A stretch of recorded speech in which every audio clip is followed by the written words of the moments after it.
Welcome back to our channel Sisters Masti 97 আশা কৰিলে আপোনাৰ সকলোৱে ভালে আছে আৰু বহু দিন ধৰি কাপোৰ চিলোৱা ভিডিঅ' দিব পৰা নাছিলোঁ কিছু ব্যস্ততাৰ বাবে কিন্তু আজি আপোনালোকলৈ এটি কাপোৰ চিলনি ভিডিঅ' লৈ আহিছোঁ আশা কৰিছোঁ আপোনালোকলৈ হেল্পফুল হ'ব আৰু যদি এনে ধৰণৰ ভিডিঅ' বিচাৰি থাকে তেন্তে কমেন্ট বক্সত কমেন্ট কৰি জনাব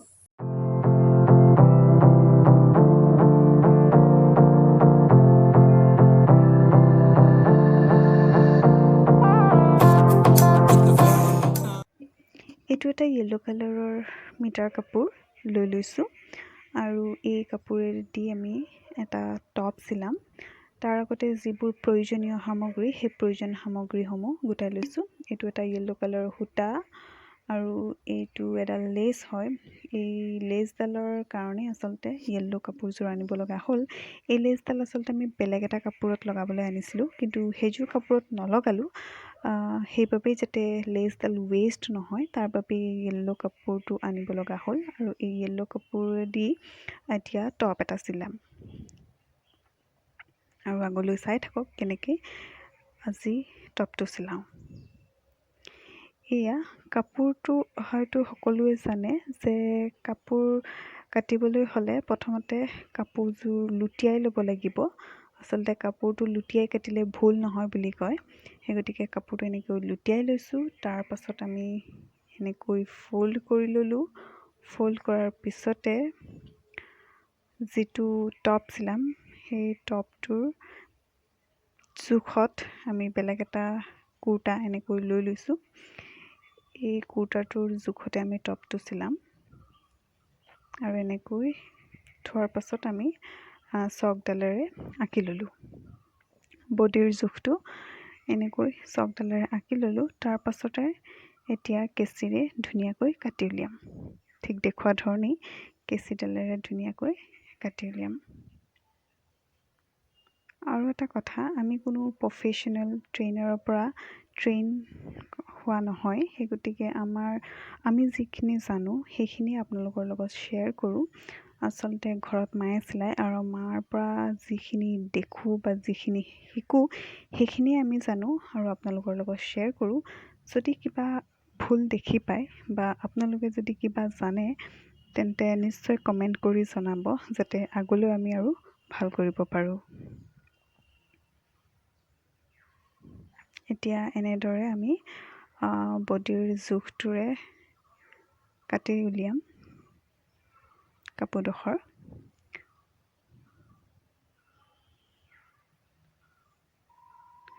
তাৰ পাছতে মেচিনত ধুনীয়াকৈ চিলাই ল'ম আগলৈ চাই থাকক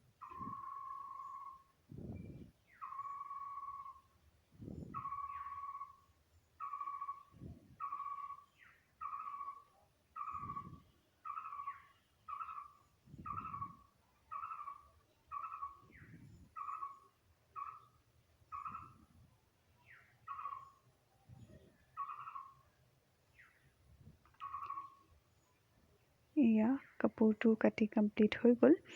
এতিয়া আমি হাত দুখনৰ কাপোৰ কাটি উলিয়াম এয়া হাত দুখনৰ বাবে কাপোৰ আৰু এই লেছডাল আমি আগতে লগাই লৈছিলোঁ কিন্তু দেখুৱাবলৈ থাকি গ'ল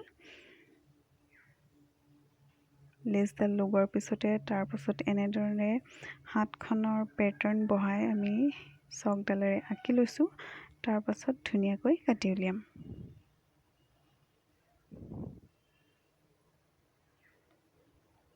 চকডালেৰে অঁকা হৈ গ'ল এতিয়া কেঁচিডালেৰে ধুনীয়াকৈ কাটি ল'ম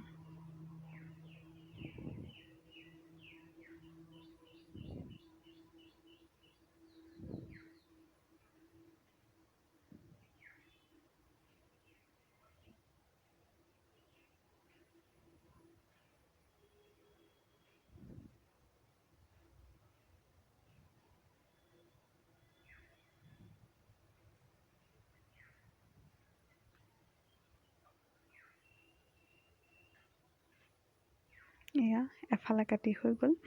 এতিয়া ইয়াত দুখন হাত উলিয়াব লাগিব গতিকে আমি ছাইডৰ ফালে এনেকৈ কাটি লৈছোঁ তাৰ পাছতে ইয়াৰ পৰা কাপোৰৰ বাবে হাতৰ বাবে দুখন কাপোৰ ওলাই আহিব ফাৰ্ষ্টতে আমি মেচিনত চিলাই ল'লোঁ, মেচিনত চিলোৱাটো নেদেখালোঁ। আৰু এয়া কাপোৰযোৰৰ ৰিজাল্ট। এইটো ফ্ৰণ্ট ছাইড হয় আৰু এইটো বেক ছাইড। আৰু এয়া দীপজিতাই পিন্ধি দেখাইছে।